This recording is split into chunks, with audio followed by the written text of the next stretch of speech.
Dalam nama Bapa dan Putra dan Roh Kudus. Amin.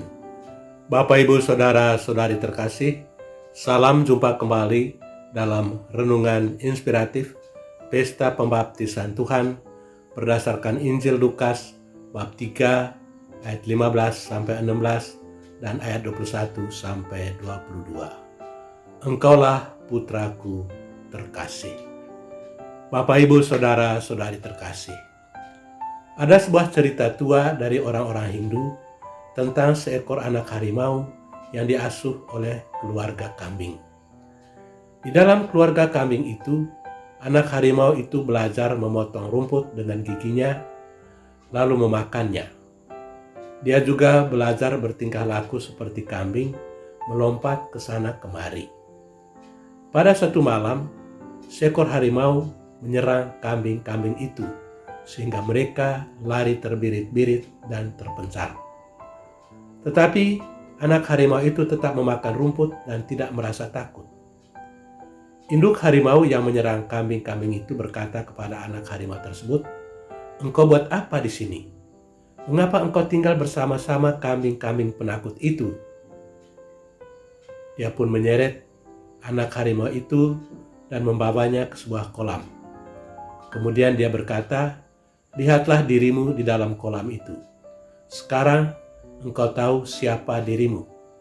Engkau berbeda dari kambing dan engkau masuk keluarga besar harimau." Kemudian induk harimau itu membawa anak harimau tersebut ke rumahnya dan melatih dia bagaimana cara menyerang binatang-binatang, makan daging, dan mengaum sebagaimana layaknya seekor harimau. Bapak, Ibu, Saudara-saudari terkasih, pesan dari cerita tersebut kiranya cukup jelas.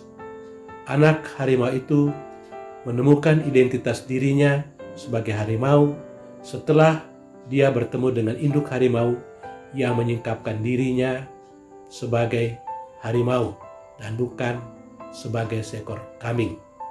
Karena sebelumnya dia selalu berpikir bahwa dia adalah seekor kambing.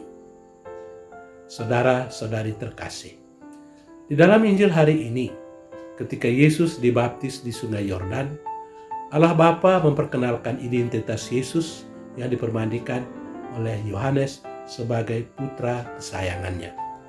"Engkaulah anak yang kukasihi, kepadamulah aku berkenan." Sebagaimana kita dengar dalam Injil hari ini, Yohanes menyatakan bahwa dia bukanlah Mesias yang dinanti-nantikan dan bahwa seorang yang lebih besar dari dia akan datang. Dia yang lebih besar itu juga hadir di Sungai Yordan dan menantikan gilirannya untuk dibaptis oleh Yohanes. Dia itu adalah Yesus, Sang Mesias, yang menurut Yohanes membuka tali kasutnya pun dia tidak layak. Yesus adalah Mesias yang dinanti-nantikan oleh orang-orang Yahudi dari masa ke masa. Saudara-saudari terkasih, setelah beberapa waktu berselang, tiba-tiba Yesus yang diwartakan oleh Yohanes itu datang dan meminta dibaptis oleh Yohanes. Kenyataan bahwa Yesus mau dibaptis oleh Yohanes menimbulkan pertanyaan. Mengapa Yesus dipermandikan oleh Yohanes, padahal dia sendiri tidak punya dosa dan tidak memerlukan pertobatan?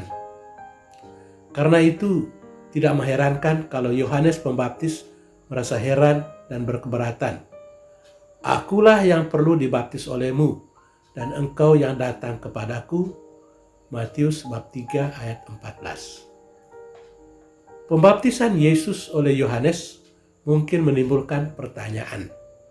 Tetapi sesungguhnya melalui pembaptisan tersebut, Yesus mau menunjukkan solidaritasnya dengan orang-orang berdosa dan bersolider dengan seluruh kemanusiaan umat manusia, termasuk penderitaan-penderitaan yang dialaminya. Sebagai bagian dari orang-orang banyak, Yesus turut antri bersama orang banyak itu yang menantikan giliran untuk dibaptis. Dia tidak menuntut tempat yang istimewa. Selain itu, Melalui pembaptisannya, Yesus mempersiapkan dirinya menuju kematian dan kebangkitan. Kelak dalam pengajarannya, Yesus berkata, "Aku harus menerima baptisan, dan betapakah susahnya hatiku sebelum hal itu terjadi." Injil Lukas bab 12 ayat 50.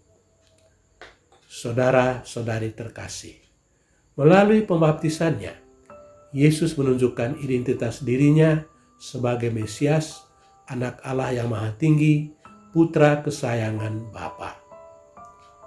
Melalui pembaptisannya juga, Yesus mau memulai karya pewartaannya di depan umum.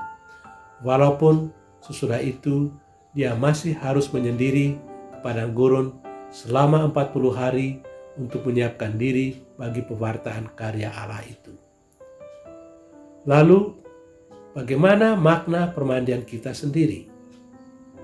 Melalui permandian, kita menjadi manusia baru dan memperoleh identitas baru sebagai anak-anak Allah.